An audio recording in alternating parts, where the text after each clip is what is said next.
Hello mindful foodies, Inga from Health Origins here. So today I'm going to show you how to make vegan egg replacement for baking and different kind of recipes from your soybean water.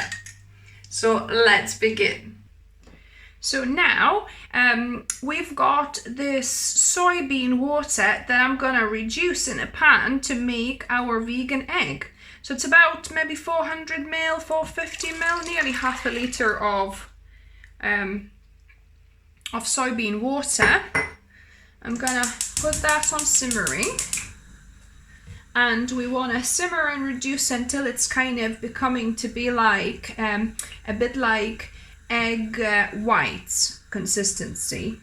And you could do the same with different beans, you know, like chickpeas or white beans, and the same with kind of darker beans, but obviously your liquid is not going to be see-through, it'll be dark if you use black beans or kidney beans.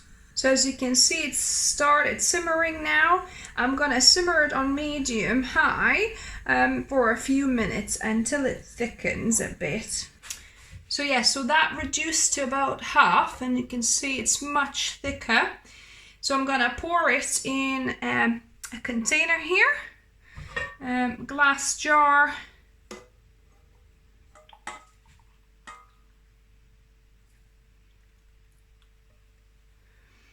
I'm gonna let this cool down before I put it in the fridge. Bean water egg mixture has cooled down a little bit and it's thickened up a bit, but it will continue thickening up even more in the fridge. So I'm gonna pop the lid on, put it in the fridge, and then we're gonna check it once it's fully cooled down. So now the mixture, the vegan egg mixture, has cooled down more in the fridge, and as you can see, it's kind of like egg white consistency pretty much now. So yeah, so this is the complete product.